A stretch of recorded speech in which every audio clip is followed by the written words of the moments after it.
Dude.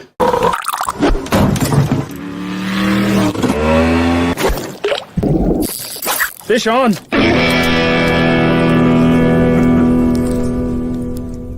When I want Boise State to win, I trust Coach Rice to lead the Broncos to victory. And when I want the best painting and garage floor coating, I trust rowpaint.com to get that job done right. Hey, Forrest here. Nothing like getting paid. And with ICCU's mobile app, I can deposit checks or accept Zelle payments so the money hits my account fast. I just wish there was an app for mowing the rest of these lawns. We don't need gimmicks like giant checks and mascots to promote this year's football contest because we're giving away even more money than we did last year. $16 million in guaranteed prizes to be exact. There's 2 ways to win and no rake. Players in Circa Millions make 5 picks against the spread each week with quarterly and full season payouts. Circa Survivor entries select 1 team each week with no point spread. Last the longest to win it all. Visit circasports.com for details.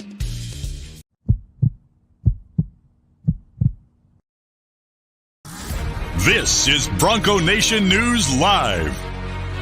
The best interviews, the most informed opinions, the latest breaking news, all from the top Boise State insiders. Today's broadcast is coming from the Cutwater Spirits Canned Cocktail Studios. Check out one of their more than 30 flavors of pre-mixed premium cocktails at your local gas station or grocery store. Cutwater Canned Cocktails is perfect for your next game day tailgate party. Now, here's 4-time NSMA Idaho Sports Writer of the Year, BJ Rains, with another edition of Bronco Nation News Live. Hey, how we doing, Boise State fans? Happy Tuesday to you here at Bronco Nation News, bronconationnews.com. My name is BJ Rains, and we've got Jay Tust with us, sports director at KTVB. It's Tuesdays with Tust. It's a Taco Bell Tuesday. A lot of teas going on here at Bronco Nation News. But Jay, happy Tuesday, man. How's it going? Good. How are you, bud? Doing good. Final day, I guess final full day visiting my family here in St. Louis. We'll be heading back to Boise tomorrow. Get the final few days with family, final few vacation days in the books, and get back tomorrow, and then have the weekend. And then Monday morning, I guess we have the Spencer Danielson press conference next week and some media stuff, and then first practice a week from tomorrow for the Boise State football team. So the summer has gone by, and it's officially almost in the books here. Yeah, it's crazy, man. It always goes by so quick in the blink of an eye, and then all of a sudden fall camp is here, and next Wednesday pretty much a fire hose to the face until almost Christmas. Yeah, and you throw in basketball coverage as well. It goes till March and April, and it's about 8-month grind for us here, but it's fun, and it's certainly I always tell people there's probably better paying jobs out there, but there's certainly worse jobs out there than saying I'm going to work and going to watch football practice.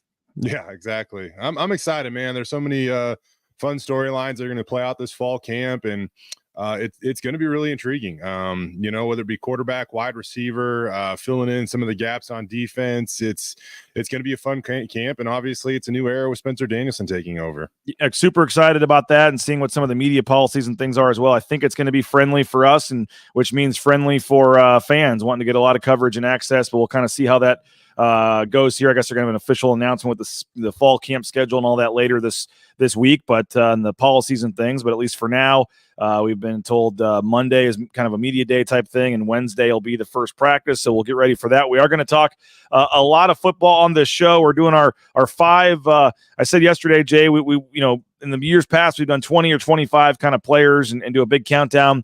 And just with the TBT last week and vacations and a lot of stuff going on, we've condensed that just to 5 players this week that we're talking about, and kind of just to focus on a few players. And yesterday we did Malachi Nelson. Today we're going to go Latrell Caples. Going to talk about the wide receiver position and Latrell Caples' potential impact on that. And I think we can obviously kind of gear up and know who we're probably talking about on Friday as well in terms of Ashton Genty, but a couple defensive guys the next couple of days as well. So 5 kind of key players, the 5, in my opinion, most important players. And we'll kind of, let that kind of go off into a discussion a little bit on some of the positions and things as well. But we'll talk Latrell Caples in a little bit. Later in the show, we are going to continue our Mountain West basketball series as well. Steve Alford, the head coach at Nevada, I had a chance to catch up with him. We'll play that interview. We've got Nico Medved coming up, Colorado State tomorrow. I'm trying to think who else we still haven't played yet. But your favorite Mountain West coaches, we're talking to them all last week and all this week as we gear you up for Mountain West basketball season as well. So kind of a hybrid football basketball talk this week, and then we'll dive in fully to football and fall camp starting on Monday. But Jay, speaking of basketball, I do want to get your thoughts on the TBT team. Obviously, tough loss. I broke it down, yesterday in terms of going 0 for 9 from the field to end the game and just couldn't make that one last shot. But heck of a showing for TBT. But really, when you look at it, man, they were right on the verge, on the cusp of the Sweet 16 of this thing, and that was a tough way to go out. Yeah, I think when you probably throw in turnovers too, BJ, they probably had a dozen possessions where they could have ended that game. I mean, just think about that, a dozen chances or so to end a basketball game, and they couldn't quite get it done. And it's unfortunate, man. Like I think that, talking with James Reed a little bit on game day, he was so optimistic that they would be better offensively, right? And that was the case for almost the whole evening until the Elam Endem kind of just bit them, man. Like they were really looking great offensively almost the whole night, and then they just got away from themselves. And it's so funny. I mean, like there's people that have the opinion like, why didn't they just shoot twos? Well, that now looking back, hindsight. You knew Houston was also going to struggle and miss some shots and things like that. Then you may have done that, right? And I think that Johnny and I were going back and forth on X a little bit about this, that I've never seen an Elam ending like that. Like it was crazy. Usually the Elam ending almost promotes a little bit of a quicker finish, and that one was just drawn out seemingly for forever. Yeah. No, it was crazy. And you're right. They just got to, you get so tempted to know that you win the game with a 3-pointer there. And they just really, 0 for 7, I think, from 3 to end the game. And they just really got so excited knowing a 3-point. And you know what? Like, you got to score twice with a 2 or once with a 3. I mean, you say, let's just get 1 3. And a guy like Jessup had been so clutch all game and had a wide open look after he pump faked the guy at one point. But there was a couple, I think Kejab had one. Yeah. Shaver might have had one. Just a couple where it's like, hey, you had a heck of a game, heck of a career, but probably not the best shot in that situation to just be jacking up these guarded threes. It's not like you're up against a clock or anything. Like, take your time, get a good shot. But again, the allure of a 3-pointer ending the game does catch up to you and does play a factor. And that's one of the factors of this Elam ending is that there's no clock and you see that target score and you want to try to get there. And I do think at times they're late. Those players kind of got caught up in seeing that 3-point spread. I agree. Some of the shots were good, as you just kind of alluded to there, but some of them were really, really bad. And, you could tell how badly they wanted it. But just a few tough shots down the stretch, and I mean, Jessup had one that was like halfway down and popped out, and it would have advanced them, into the Sweet 16 of the TBT, which would have been monumental, I think, for that squad. I still think personally, like, you can chalk this up as a successful year 2 of TBT. What James Reed did. Getting all these people back to Boise and stuff like that, I thought was just a tremendous effort, and hopefully just continues to build and grow. But I'll say this, BJ, like, I really do think that Boise State was the better team on what was it now? It was a Sunday night. Sunday night. Right? Yeah. I really do think they were the better team. Like they looked like they were the better team. It was just an unfortunate ending that ultimately led to their elimination. So I got to say, like, it is fun to see how some of these guys have grown and developed a little bit, and namely Justinian. I mean, he was always such a mild-mannered, quiet kid during his time at Boise State, to the point where you almost forget about how good he was. I mean, dude made 325 threes, more than any other player in program history. And seeing how aggressive and assertive he was, like, I can tell that Justinian finally knows how good he is, and it's really, really good. And it was fun to watch Justinian play over the last couple of games, and he's going to be a really important part of this, I think, moving forward. BJ, like, he's an NBA he's an NBA caliber player. I mean, the Golden State Warriors drafted him, and if they can move forward and keep him is almost a linchpin of whoever they want to put around him, I think they got a shot.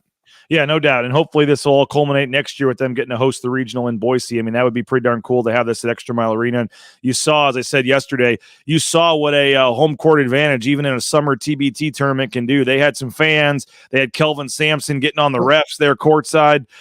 You had, certainly it felt like, and again, I know some of it is when one team's driving, one team's doing different style play, that the fouls aren't always supposed to be even, but it certainly felt like there was a couple calls that went Houston's way that didn't go Boise State's way, especially in the second half. And so, as I said, it just seemed like the whole them hosting the regional, they got the lights turned off when their starting lineup was announced, and it was a home game for them. So hopefully, and like you said, they were still right there, ready to go to the Sweet 16. So hopefully they find a way to get this in Boise next year. I think that would be awesome. But I think more importantly, hopefully they're just able to do this again and to have, at least at a minimum, the event at a local high school that has air conditioning in Boise next year, because it was a lot of fun. It was awesome. That thing on Wednesday was 700 fans out there, and you had the current players, the former players. I mean, that was a really cool night. And if you think about like all the nights of Boise State basketball over the last 10 years, certainly there's been some big games, but in terms of just celebrations of Boise State basketball, that was one of the cooler nights I would think that a fan has been able to have in a long time, seeing Jessup and Marks and Max Rice and all those guys back playing together on the court. And so that's what I hope. I hope they can continue it, build off this. As you said, it was a success. They finally won a game. They were able to advance. I think the community really got behind it more this year than they did a couple of years ago, and hopefully that can continue to build and that they can make this something that can become a yearly thing. Yeah, I totally. And, I do think there's going to be options of where they can host that event moving forward.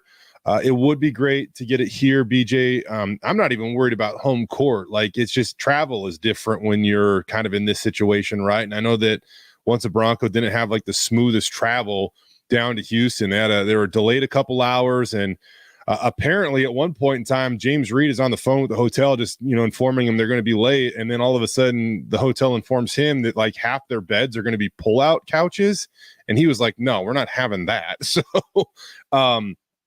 avoiding things like that by playing that Bronco Legends Classic, and then just getting to chill in Boise for 2 days and practice and have nice comfortable accommodations and then playing a game would be a really, really big advantage, I think. Yeah, hopefully they can do that next year. And again, hats off to James Reed. Heck of a job running that thing. All the players that stepped up, I thought it was really cool, and I agree. It was a total success. Josh says it hurt not having DA or Cam Martin. Also wants to see James Webb or Degenhardt or some of these guys in the future on the team. I mean, yeah, we don't say this with any kind of disrespect, Jay, but I mean, I don't think anyone would argue. I mean, that was not the 10 best players you could have had on that team. And so you do have the James Webb, the Chandler Hutchisons, the Anthony Drimmicks of the world that maybe saw this and got a little jealous and want to play next year. I mean, we'll see. You want to continue to build the talent and continue to do this. But I thought James Reed did a heck of a job making this something that people wanted to play. I thought getting Jessup in there for the first time was obviously a big deal. And kudos to James Reed and company, and let's see what they can do next year, because that was a really cool event that I hope is able to continue. BSU Bill already saying they could have Degenhardt, Stanley, or Cardenas next season too. Who knows? They're going to, for all the people that want to get on, the program about their lack of success in March. I mean, you look at it, Jay, they've had a lot of very successful players that are still playing overseas. And that was evident, at the Bronco Legends Classic. Yeah. I think that's the point of this thing, man. The Bronco basketball brand it's global now, and some of the best weren't, they weren't even there. They're having to worry about professional obligations, like whether it be a James Webb III or a Derek Alston, and I'm just going back, and I know we got to see it at times, but man, I can't imagine like having DA and James on the floor with Justinian, and that is a potent lineup that you can put guys around. And real quick too, man, shout out to Naj. Naj just always exceeds expectations. I thought Naj had some really good moments in that game, and it is fun to watch him. It is a joy to watch him play the game of basketball, because you know how much it means to him and how much fun he's having. Yeah, no, you could point to every player and find a moment where they were out there contributing, and it was cool to see it. I know a guy like Max Rice maybe didn't play a ton in this tournament, but certainly, they battled back. Once they fell behind, at halftime or late in the second quarter, I'm like, this is where it may get ugly. And they battled back, and that third quarter came out, played great, got the lead, and they were, again, right there on the cusp, taking out the number 3 and number 2 seeds and being in the Sweet 16 of this tournament. Would have played tonight, I believe.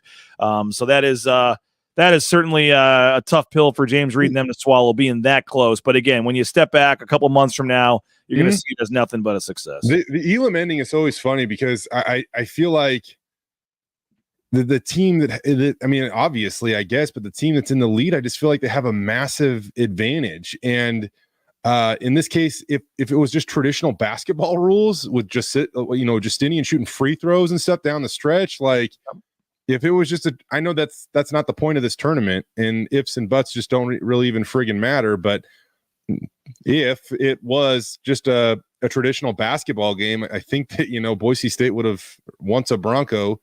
Yeah, the clock runs out. They would have polished that thing off, right? So, yep. Yeah, just a bummer. Well, again, congrats to everybody involved. And again, later in the show, we're going to continue our Mountain West series, talking Mountain West basketball. Steve Alford, some great stuff, ripping the committee and talking about Boise State, and they're going to Dayton last year. Some good stuff that you're not going to want to miss coming up later in the show as we continue our trip around the Mountain West. But do want to talk football. Our number 4 most important player on the Boise State football team. We're going with Latrell Caples, and I want to talk about his impact in the wide receiver position here in just a second. But first, Cutwater Spirits, more than 35 flavors of pre-mixed premium cocktails. Make sure you pick one up at your local gas station or grocery store. Perfect time is anytime you're looking for a good time out there on the golf course or getting ready for tailgating for the football games. Make sure you check out Cutwater Spirits. RoePaint.com, our title sponsor, ROEPaint.com. All your concrete coatings, your interior, exterior residential paintings. They're even coming over to patch up some drywall for us after we had some electrical work done, and they're going to repaint it for us. So the best in the business, RoePaint.com, our title sponsor. Make sure you check them out. Again, the official paint and coatings company of Boise State Athletics, ROEPaint.com. Power and people, pride in painting, RoePaint.com.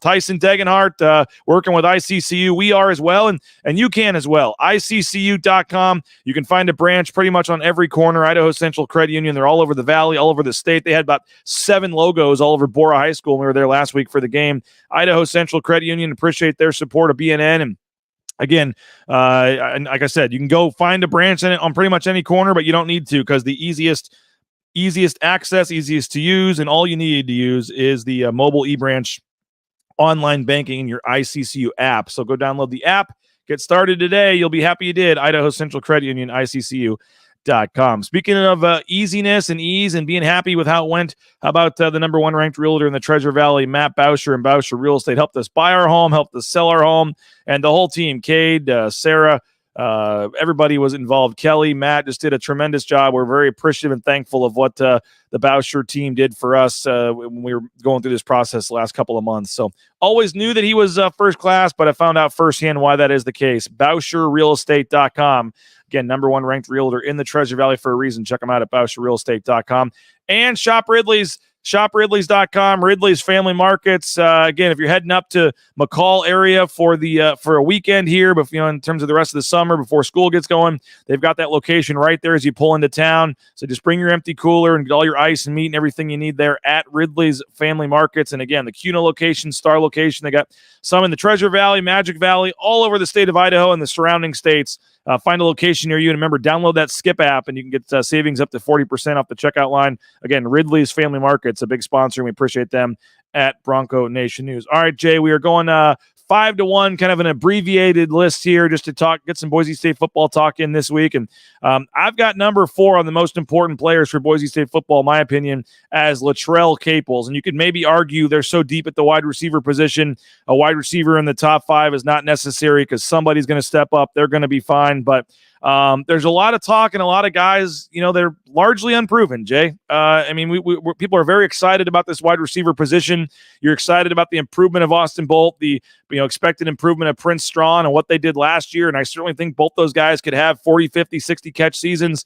and it wouldn't really surprise us. But both those guys, did some things last year, but I think backing it up again this year is certainly something that I want to see before I just anoint some of these guys as, first team All Mountain West receivers. Same with Cam Camper, same with Chris Marshall. Both these guys have done it at previous places, but you have Cam Camper coming off an injury. You have Chris Marshall, who has had a troubled past, I guess you could say, has been, had issues off the field at previous locations, comes in with a ton of hype. But again, it's a lot of potential and hasn't actually happened yet on the field. So the one guy, and you got Chase Penry, you got some other guys that have done some things, but the one guy that has really proven that he can be a 50 catch team leading type receiver at this level is Latrell Caples. And again, he's coming off the knee injury. But I think Latrell Caples does a ton for this offense. He can be the guy that can make those big third down catches for you, can go deep, can do a lot of different things in terms of his on and off the field leadership and his production. To me, Latrell Caples is still the most important receiver on this team in terms of their success. And to me, he's a top 5 most important player on this team right now. I got Latrell Caples at number 4. Yeah.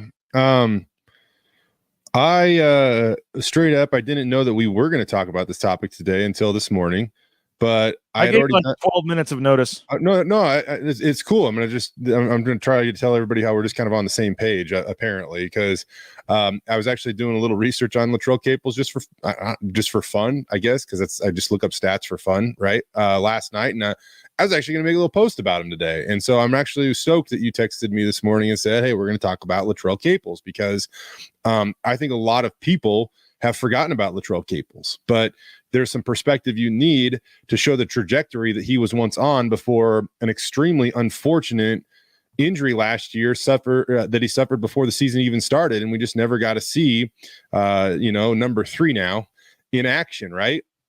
BJ, 2 years ago, there were 3 wide receivers in the Mountain West that cracked 50 catches in a season as sophomores.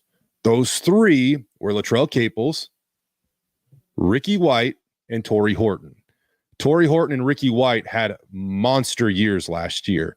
Torrey had 96 catches to pace the Mountain West Conference.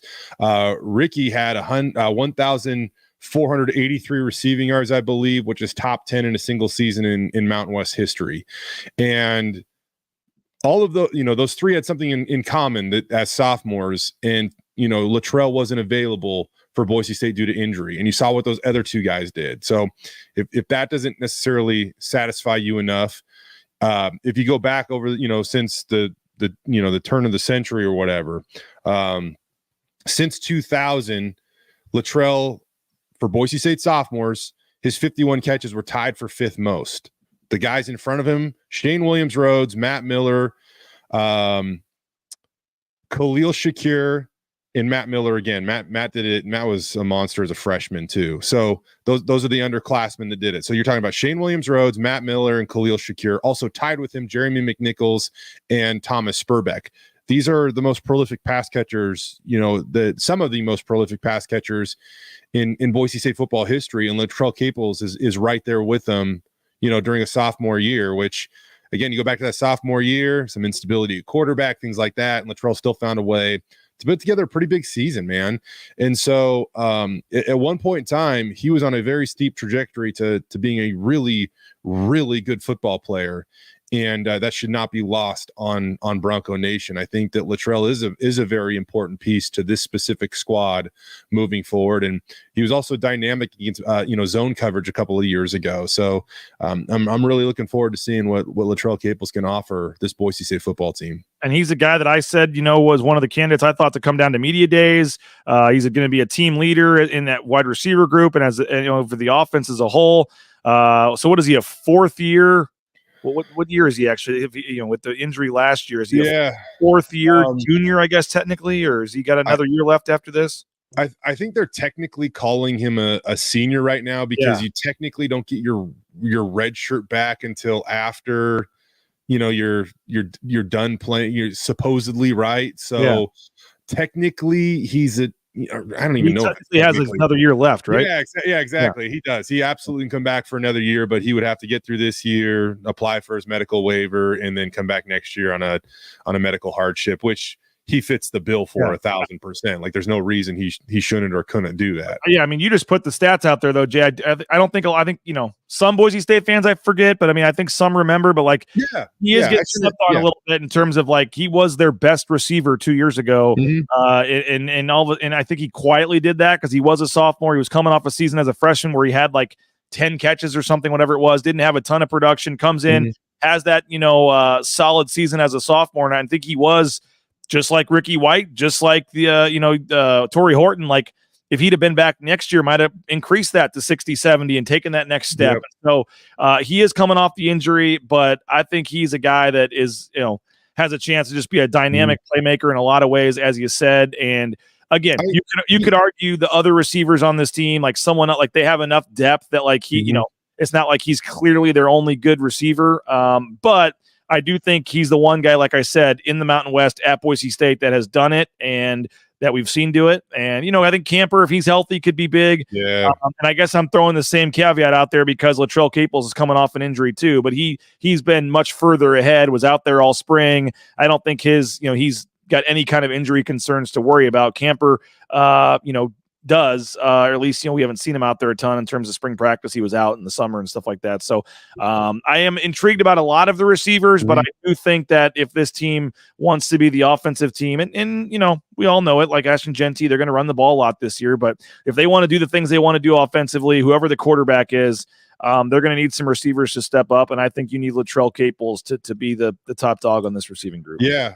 Another thing about Latrell too, which is why he's going to be so important to this offense. You go back to the days where Boise State had some good slot receivers, and you even look at like Khalil Shakir was so good after the catch, and that is just a burst this team didn't really have last year, certainly without any type of consistency. And some of the guys that you maybe envisioned for that role, they were hurt or didn't maybe impact the offense as you would expect them to. And so that led to maybe Ashton Genty kind of getting more screen touches and things like that and creating yards after catch, which, I mean, that's just never going to be a bad option because he's the best in the country, one of the best in college football history, really, at making up, or getting yards after the catch on screen passes. But, to have Latrell as that option in the slot that can then go and get you a little extra credit after he catches the ball is going to be a massive deal. And sometimes I don't think it seems like a lot. You catch a 4-yard pass and you find a way to pick up 3. Well, man, I tell you, the play calling on 3rd and 3 or 2nd and 3 is a lot different than being stuck at 2nd and 6 or 3rd and 6. It's a lot different with what you can go to for your bag of tools. And so it might not seem like a huge thing at times, but those little things absolutely matter. And I'm very excited to see Latrell. I think another thing you brought up, the fact that he's a leader, and I think if you spoke with some of the people internally inside the Boise State football program, he's one of those guys that I don't know if they would have predicted that for a couple of years ago, but to see how much he's matured and how competitive he is and how fiery he is and how good he is, he's a Bronco now, man. And they need guys like this in order to go out and chase Mountain West Conference championships and potentially something even greater than that. All right, let's just say for argument's sake, or just for this discussion, he leads the team in catches this year. Or is there quote unquote number one receiver? I think there's a great chance of that. Okay, so who's number 2? That's where, like, if we want to talk about most intriguing fall camp storylines, this is something that we will be monitoring, because I do think it is important, especially when you have a little maybe uncertainty at what quarterback looks like in terms of who's actually going to start.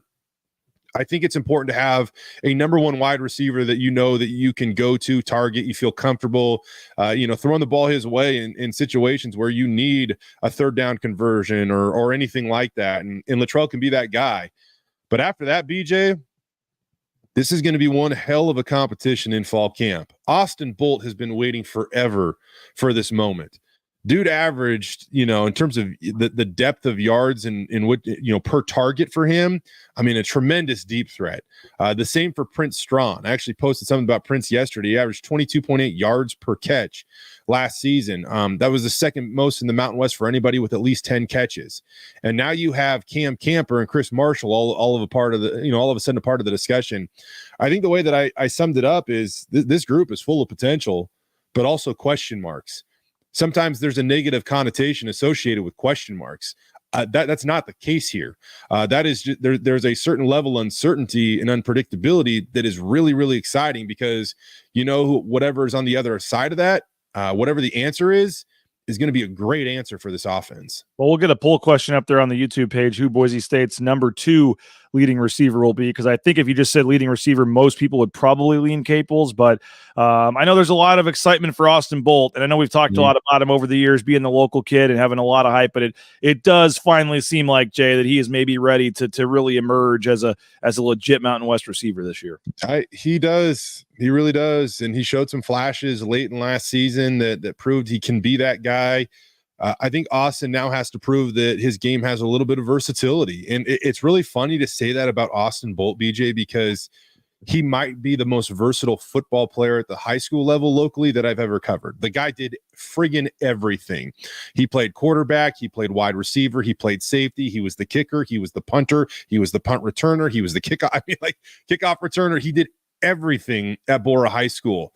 But if you do go back and look at his numbers from last year, rarely was he targeted with inside of 20 yards. Never was he targeted with inside of 10 yards. And so he does have to prove that, he is a little bit more of a complete wide receiver, because the guys that will be breathing down his neck, whether it be, a Chris Marshall, maybe a Cam Camper, when they get a little creative with formations and things like that and who they want on the field, those guys can do it. So he's going to have to have a great fall camp in order to hold those guys off. But that's the competition that I think this coaching staff was really looking for. And it's the perfect balance of risk reward here, BJ, because, Cam Camper he did some big time things at Indiana before he got hurt. Chris Marshall, a former 5-star wide receiver, excuse me, but both have to either prove or reprove that they're big time college football players again. And so there's a great level of risk reward there, knowing what you have and believing what you have in Austin Bolt, but also having some freaking dudes behind him that are going to draw every ounce of talent out of Austin in order to keep that starting position job, or starting receiver job. And I know we talked about this earlier in the summer when we did our wide receiver breakdown. I don't remember if it was you or Johnny or who, but there are only so many balls to go around and so much playing time to go around. You can't expect all 6-7 of these guys to have, big time seasons here. Camper versus Chris Marshall. Who do you see having the bigger year? I'm going Camper. Nothing, and that's nothing against Marshall. I honestly, I think it's just because I've seen it with my eyes. I mean, you can Google Cam Camper's highlight reel at Indiana and go, hello, And I was going to maybe lean the other way because the limited action that I saw from Chris Marshall in practice, I was super impressed with him. But again, you're kind of forgetting about Cam Camper. I said Chris Marshall, a lot of hype, 5 stars, done it, but did next to nothing in college to this point on the field. And Cam Camper had legit production in the Big Ten. It's a moment that does make you giggle a little bit, BJ, because you are watching practice and you're like, holy crap, this dude is I mean, I know that, the coaches don't love to talk about depth charts and everything at this moment, but if they're, you can see what's going on out there with who's going first and stuff like that. And Chris was not necessarily a starter when he was available in terms of going first, but you consider that and you're like, oh man, if this guy gets going, holy, it could be really, really something special. There's a big if there though. I mean, just being honest, if you follow his career so far, he hasn't put it together yet. If he does, he will be big time. But I saw your tweet, and I know you talked. We all talked to Spencer, but I know you talked to him specifically about Chris Marshall, and it sounds like that he is doing all the right things to this point. Yeah, and that was the probably BJ, right? The most important part of his journey, the most important part of his story. And Spencer was very open and transparent, which we love. about like there was a plan for Chris Marshall and where he was going to live and the things he was going to do and how they were going to approach his day to day. I mean, they were very, very intentional with him. And if he could prove that he could do that, then the on-field stuff will take care of itself. And right now it feels like everything is kind of connecting, and we are a little over a week away from really starting to get to experience, you know, if this is just a project or if this is production. And like I said, about a week away from that. Tomorrow, we're going to talk about two defensive players, Ahmed Hassanin and Andrew Simpson, I guess the next 2 days. So you won't be a part of that discussion, Jay, but Simpson or Hassanin, who's more important to the team in your opinion? And again, taking nothing away from either guy. Both are obviously, in my opinion, the two most important defensive players. I'm actually just going to I'm going to say Ahmed, and the reason why I'm going to say that is just because they used Andrew a lot in blitz packages last year, especially towards the end of last year, and I think that in order to be an elite defense, you want to be in your base defense a little bit more. And so if Ahmed can be wreck a game by himself, being a defensive end that's always going to put pressure on the quarterback up front, then I'm going to lean on Ahmed. But man, I love Andrew Simpson, man. I think he's also just freaking special. Justin Wong chiming in. What's up from Taiwan? We appreciate Justin Wong for watching from Taiwan right now. I'm not sure how you found the channel here if you're a big BSU fan, but Justin, appreciate you for watching. And Jay, Johnny's wanting to know at some point, maybe you make a list here on Twitter or something in the future, but he'd like to know your all-time Treasure Valley high school football team, or at least players you've covered. I'll tell you this. He actually, I saw him tweet about it yesterday. I was on dad duty, so I didn't get to listen, but I saw that he interviewed Lan Larison, and the Lan Ram right up there, man. And a tough kid, I think rodeo background, and now he's going to do big things at UC Davis. So he's one of them. Also, Tyler Crow. Tyler Crow makes my team. I saw him absolutely break the will of every Eagle football player his senior year when he rushed for 240 yards in a road upset victory over the Mustangs. Tyler Crow was the absolute real deal in high school. He is now too. Do you see his dad go 20 reps on 225? Ooh. Ashton Genty was spotting for him. It's on Twitter. I missed that. Account. Yeah. Doesn't surprise me at all. Papa Crow says, thanks, Ashton, for spotting me. And I look at it, and he went 20 reps at 225. That's my goal when I'm his age. That's pretty impressive. I mean, that was more than some of these college kids just did at the pro day a couple months ago. Yep, exactly. Well, it should be fun, Jay. Again, I think Friday, I know you don't have any stats. You've never thought about this, but Friday, since you had your stats ready today on Mr. Caples, make sure you have a 1 or 2 ready for us on Ashton Genty on Friday. Oh, I got you. We'll talk Ashton Genty on Friday, but we're going to play go Mountain West basketball. Steve Alford. You like talking to Steve Alford? He's a good guy. Good dude. He's older coach. He's going to give it to you straight. Can be a little cantankerous at times, but I mean that's a good way to put it. I'm okay with that. He's earned it. I'm okay with that. And usually if he's in that mood, he's being honest about something. So I'll take it any day. Never feels like he wants to do the interview. As you can even see when I start the recording, he's texting for the first 20 seconds. But once the interview gets going, he actually gives you great stuff once you get him to sit down and do it. So we're going to talk Mountain West basketball. We'll let you roll, Jay. Appreciate you as always, and we'll talk to you on Friday, man. All right, buddy. Have a good day. You too, man. We'll talk to Jay Tust on Friday. Again, Steve Alford, great stuff on Boise State, the Mountain West. Don't go anywhere. Steve Alford, exclusive here on BNN, coming up in just a couple of minutes. But first, I want to thank a couple of our sponsors. And don't forget, we're only about a month away. We're heading to Las Vegas for contest weekend. My wife and I, we got O'Connor Johnstone's going, the Drapers. We got some other folks interested. If you want to go down to Circa, you ever been looking for a weekend to get away? Final weekend before things get busy with school and work and football and everything this fall. Come with us, contest weekend. It's August 22nd to 24th. Reach out to me, and we can hook you up with a discounted hotel rate. There's going to be multiple open bar events with the owner of Circa, Derek Stevens, a big pool party out at the pool. We're doing our show live down there for a couple of days. It is going to be a ton of fun. So, again, $16 million in prizes, and you have to sign up in Las Vegas, or we can sign you up if you can't come down there and join us. But we're looking forward to this. It's going to be awesome, and you can play from anywhere. You can use Tom Carroll, our proxy. I've been telling you about Tom, VegasFootballProxy.com. All you have to do is sign up in Vegas, and then with Tom, you can play from anywhere in the world. So reach out to me if you're interested. we can sign up to 10 people up. So if you get a couple buddies together, and again, it sounds like a lot, $1,000, but you break it up 3 ways. It's, $350 or whatever with the proxy fee, and it's you got a chance to win $10 million. And I'll tell you what, from experience, like my wife and I and my kids, like it makes Sundays a little more fun around the Reigns household when you've got a chance at $10 million in the Survivor game going on. And so it was a lot of fun last year. We're really excited about it again, and you kind of it really makes Sundays, as I said, a lot of fun watching NFL football and having a little bit of stake in the game. Even if you're not a huge sports gambler or whatever, you get a couple friends together and take your shot at $10 million. So check it out. Again, Circa Sports, Circa Millions, Circa Survivor. Reach out to me if you're interested, and we can hook you up, and you can get more information at circasports.com. Lithia Ford of Boise, we appreciate them. Again, don't go anywhere. We got Steve Alford coming up talking Mountain West basketball here in a minute. But Lithia Ford of Boise, their anniversary sale going on. Again, great deals. Lithia Ford of Boise.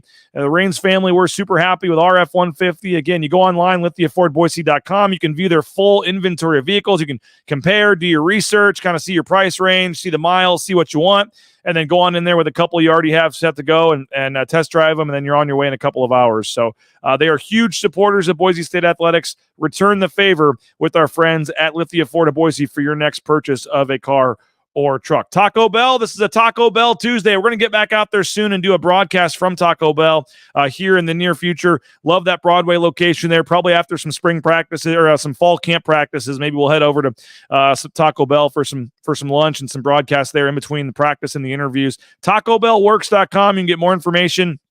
SON Management, the Nicolason family, they were super appreciative of them, and they do a ton in terms of the student-athlete scholarships at Boise State and some other charitable giving efforts. You can get more information at TacoBellWorks.com. You can also apply for a job there as well. They are hiring. They got some great career opportunities, some great benefits, and we tell you about it all the time, but you can get half your wages the next day after your shift, so you don't have to wait 3 weeks for that first paycheck if you're needing some quick cash. And you get free food while you work as well. So I might have to hit that up for lunch here today. It looks great. So Taco Bell, TacoBellWorks.com. Make sure you check them out. The Blue and Orange Store, theblueandorangestore.com as well. Check them out, theblueandorangestore.com. All your Boise State gear, your apparel, your bumper stickers, car flags, the new jerseys. They've got the new jerseys. You want a new Boise State jersey, the new brand? Check them out. They've got them at the Blue and Orange Store. And again, we're talking online, theblueandorangestore.com, or you can go into the Boise Town Square Mall there, the second floor next to Pro Image. The best spot, the only spot you should be going for your Boise State gear is the Blue and Orange Store. And I mentioned a job earlier. Well, Transportation Compliance Service can help you get into the trucking industry. Check out the trucking industry, Transportation Compliance Service. You maybe never thought of becoming a truck driver, but it's a lucrative, career right now, and a lot of folks are making the switch, and they can help you with all the permits and things you need to get out there towing that first load in no time. So transcomservice.com, check them out. It's a national company based in the Treasure Valley, and we appreciate Jeff Meinert and company for helping us out and keeping BNN afloat here. So Transportation Compliance Service, if you're looking to get in the trucking industry, return the favor and support the sponsors, folks, including Lean Feast, leanfeastmeridian.com. I got to change that website there at the bottom of the screen. Leanfeastmeridian.com is the website. 10,000 plus combinations. You see Dave in the upper left-hand corner making the meals himself, the owner, and just a tremendous thing. They feed the football team. They feed the basketball team. They are feeding your favorite athletes, and they've got deals specifically with Tyson Degenhart, Ahmed Hassanin, some of your favorite athletes. So 2 minutes in the microwave, you're eating steak, shrimp, whatever it needs. I'm getting back on that keto diet when I get back in town tomorrow, and they got the cauliflower rice, as you see in the upper right there. So all kinds of options. You choose how much. It's fully customizable. If you're, you don't need just the smaller portion, you can order a bigger portion of meat or whatever you want. So it's all fully customizable. And again, highly, highly recommend Lean Feast Meridian, leanfeastmeridian.com. All right, back on Bronco Nation News, continuing our summer series here, catching up with all the Mountain West basketball coaches as we get you set for basketball season. And it's going to be here before we know it. Nice enough to join us for a couple minutes.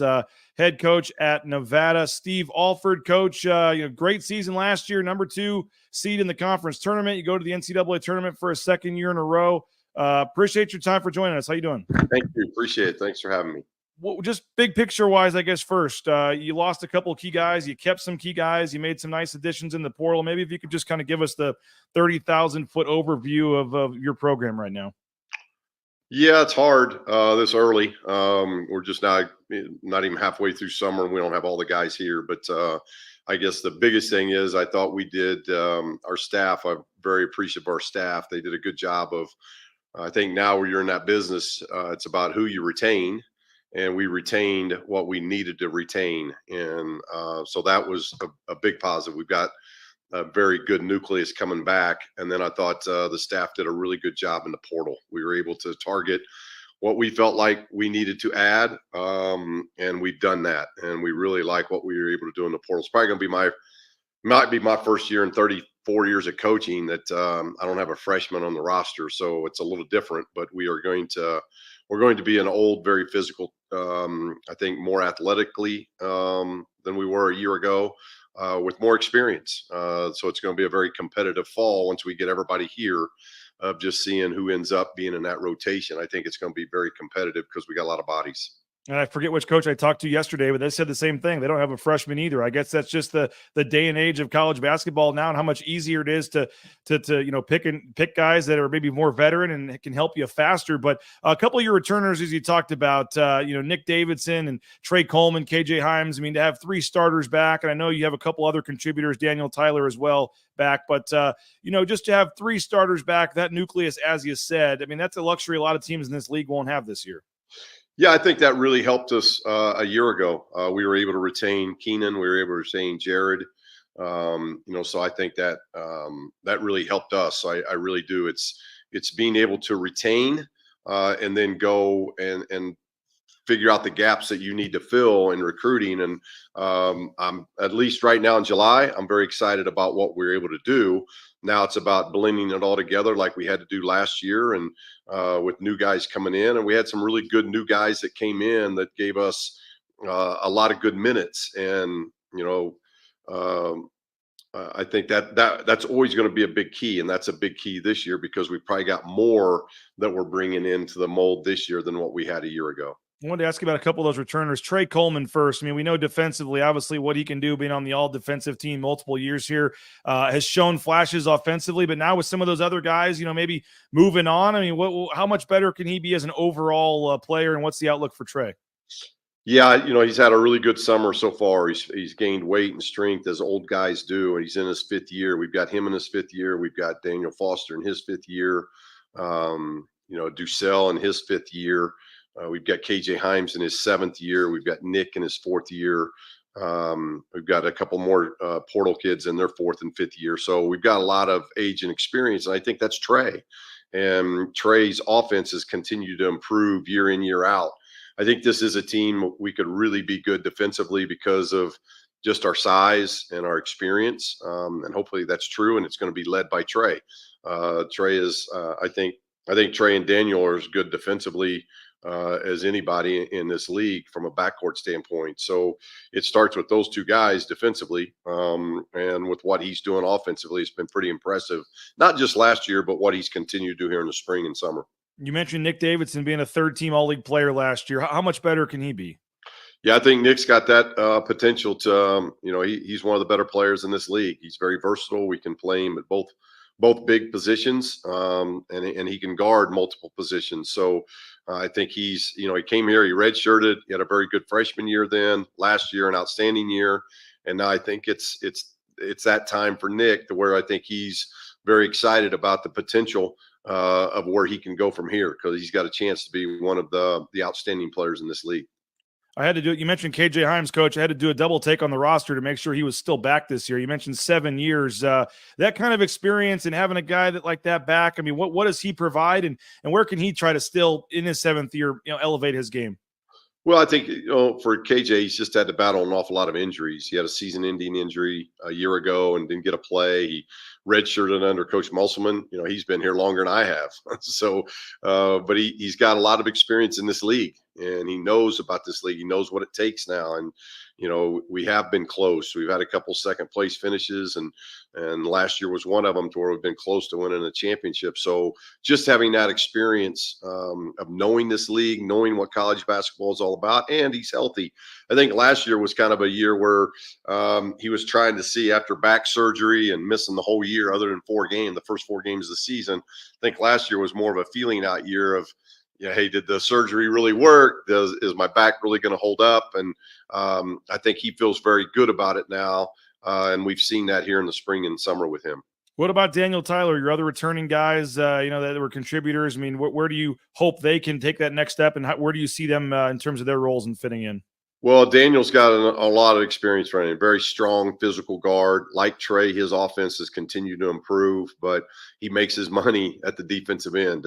He and Trey are going to, they will spearhead our defense from the get-go. And I think what he's doing, he's multiple position guy.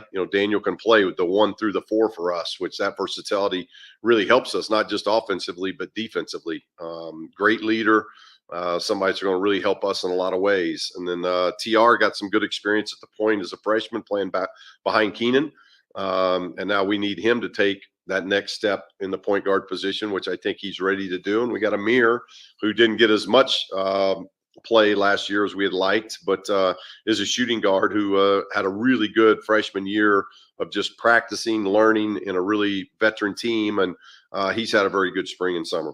Steve Alford, our guest for a couple more minutes here on Bronco Nation News, talking Nevada basketball. And Coach, you made some additions in the portal. I mean, you mentioned Xavier Dussel.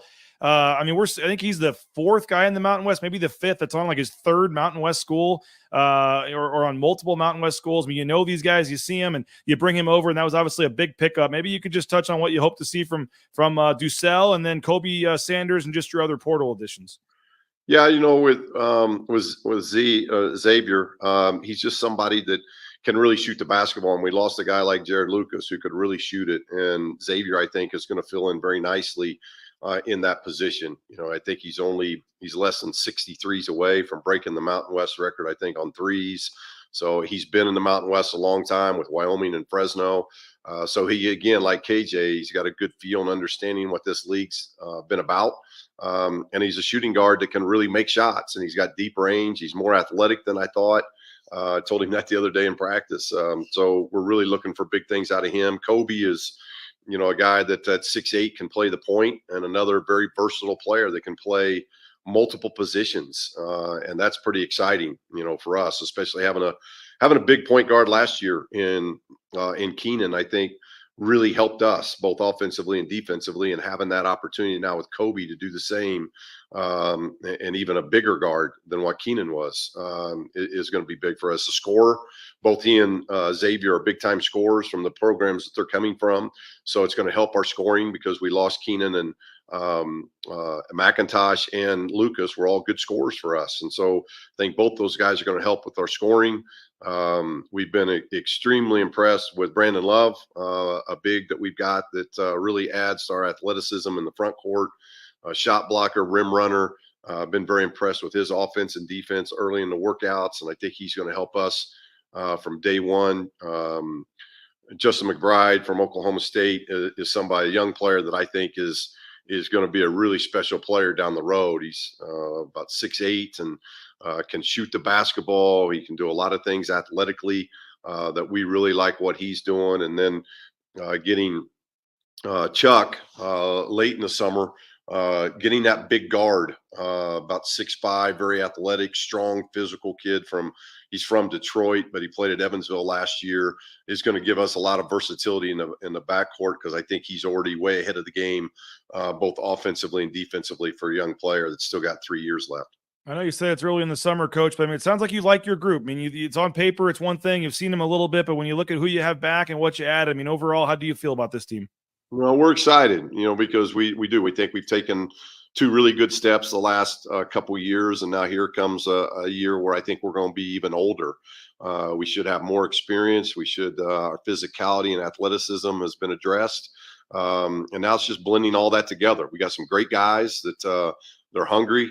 They want to do some good things. And we've been right there on the cusp of it, and so that next step is trying to make that next step and win a Mountain West championship of some sort, and get in the tournament and advance in the tournament. And we've been very close to both of those things in the last 2 years. And now I do think we have a good group. If they can continue to blend and continue to work like they're doing, it's going to give us some opportunities. What do you make of the league? I know you haven't studied every roster, every player, and every team, and stuff's moving by the day. But in general, after the 6 teams get in last year, it's going to be hard to match that, I guess, this year. But what do you make overall of where the league's at, and where you guys do think you fit into that kind of hierarchy there? Yeah, that's a hard one for me because I literally don't know really the transfers and everything that happened. I know rosters continue to change even in July and August, so I'm not totally versed on all of that.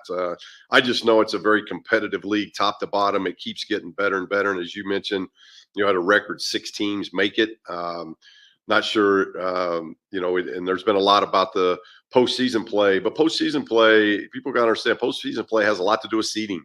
There's no mistake. San Diego State, an outstanding team, outstanding program. I think they were at 5 seed and they were able to advance. You need a good seed to advance, in my opinion, in this tournament. And we didn't get a lot of good seeds outside of that. And I think we saw that. We blew a big lead against Dayton, unfortunately. I think that we had that game under control and didn't finish it the way we'd like to have finished it. But hopefully as a league, we just continue to move things forward, because I think the Mountain West Conference in men's basketball has been trending up for so long now. And we've been a very stable out West conference of producing great players, great teams. And I think next year is going to be the same. I guess final thing, I mean, did you guys get any kind of, in the league meetings or whatever, was there any kind of talk as to why Boise and Colorado State got sent to Dayton and why you guys were a 10 seed? And you mentioned the lack of respect there for the seedings, and they talk about you beating each other up and not really giving you guys a lot of respect for a lot of the wins you got because they were in the league. What do you make of that, and how does the Mountain West kind of flip that narrative or turn that or continue to, I guess it's just winning in the tournament, as you said, but what was your take on what went down and what you guys were able to figure out so you know how to schedule and things like that this year?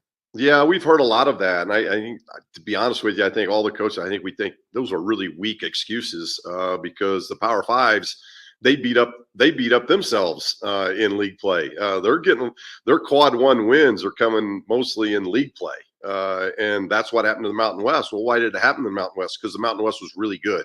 If you look what we did in the non-league, you look at what San Diego State, the wins they got, Colorado State, the wins they got, New Mexico, Boise, huge wins. Boise was in I think the Charleston or Orlando last year. Yeah. A great tournament. We're in the Charleston one this year. You end up, we won the deal in Hawaii against TCU and Georgia Tech. So we all got very good quad 1, quad 2 wins in the non-league. And then it's not a mistake that when then you start league play, because of what you did in the non-league, there should be quad 1 opportunities. And we got those. We had 6 quad 1 wins, school record in quad 1 wins. So to say the excuse is, well, you just got in league and beat up each other. Well, that's what happens in the Big 12. It's what happens in the Big 10. That's what happens in the SEC. It's not like those teams to go into league play and they've got 5 quad 1 wins. It doesn't happen. It happens in league play. We just happened to be one of those leagues last year that was really, really good, top to bottom. Well, it's crazy to think New Mexico had to win the tournament or they might not have got in. And makes no sense. Boise and Colorado State, if you look at it, Colorado State basically had to beat us in the quarterfinal of the conference tournament, and Boise, by looking at it, had to win at San Diego State, and that makes no sense. It should have been locks for all those teams, and so I think that's the next step of gaining that respect. And you're right, and I think a lot of the pundits on the outside would say, well, the Mountain West has got to do a better job of winning in the tournament, and I totally agree with that. But unfortunately, if you just have bad seed after bad seed, that's a lot harder mountain to climb than all of a sudden you're getting 4, 5, 6, 7 seeds. It just is. It's the nature of it. But you're right. I think as a league, we got to get teams in the tournament. We got to start producing wins there. Yeah, when you're underseeded, then you're not supposed to win that game. It makes it tougher to try to come back and do that. Coach, appreciate your time as always and your perspective. We'll see you in Vegas or for media days in October, and best of luck the rest of the summer getting ready for the season. I appreciate it. Thanks a lot. Thank you, Coach. Thank you. There he is, Steve Alford. We appreciate him for joining us. Head coach at Nevada. Great perspective there on the Mountain West and the poor respect from the committee, I guess, in terms of the seeding in previous years. And yeah, everybody wants to talk about, Boise State being 0-10 in the tournament. I think they've been the underdog in like 8 of the 10 games. Like they're not supposed to win. So when you get a bad seed, like you have to go play a team in like Colorado that has 3 players that are, picked in the top 45 of the NBA draft, that makes it tough. And so they weren't the only school. A lot of these schools, Nevada included, and, felt like they should have had better seeds, Colorado State, so we'll see if the Mountain West can finally get that respect here moving forward. But help us get to 5,000. We're 87 away. We're getting down towards crunch time here. We need 87 YouTube subscribers before Wednesday's first football practice. We would love to get to 5,000 YouTube subscribers before the Broncos take the field for fall camp next Wednesday, a week from tomorrow. So we got 8 days to get 87 YouTube subscribers. Help us out. Tell your friends. If you're watching on Facebook or Twitter, reach over real quick, youtube.com/Bronco Nation News. Hit that subscribe button. If you're watching us on YouTube, make sure you subscribe because you're seeing our videos, but sometimes you're just seeing it in the algorithm. You don't actually subscribe to the channel. Make sure you hit that subscribe button. And again, turn on your notifications so you know when we go live with random broadcast or breaking news throughout the day. But it's just youtube.com/Bronco Nation News. Appreciate you guys for watching.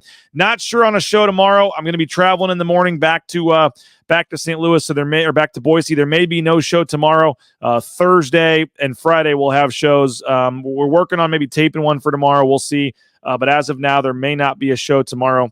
But other than that, now that I'm back, we'll be that may be the only day we don't have a show for 8 months here, or whatever. As we had our fun time, seeing family, seeing friends, vacations, all that in the books, and it is 100% back to work here and back to business with Boise State football and basketball here moving forward. So. You'll see if you pop on tomorrow if there's a show. We'll let you know if there is or isn't, but probably not if I'm just being honest. But we'll have Johnny join us on Thursday, and then we'll have Tust on Friday as we continue to talk Boise State football and Mountain West basketball as well the next couple of days here as well. And then, as I said, next Monday, media day for the football team, and we'll switch 100% over to football. Make sure you're subscribing. BNN 50 deal is that promo code. $50 gets you a full year of coverage at BroncoNationNews.com. Mike Prater's going to start gearing up the weekly columns here. We're going to have daily reports from practice, feature stories, all kinds of coverage that you won't get anywhere else. And again, if you can help us out, $50 for a full year using that promo code BNN50 deal at the bottom of the screen. You're getting a daily email, all kinds of other exclusive content. So appreciate you if you can help us out. We also have a $6.99 monthly option as well, if that's easier for you. So appreciate you guys. Have a great rest of your day. If there's any breaking news, we'll pop back on and give it to you. Otherwise, we'll talk to you probably Thursday morning back from Boise. Have a great rest of your day. We'll talk to you soon. Football camp, 8 days away from that first practice. It's getting closer and closer. We almost made it, folks. We'll talk to you soon. Bronco Nation News Live here at BroncoNationNews.com.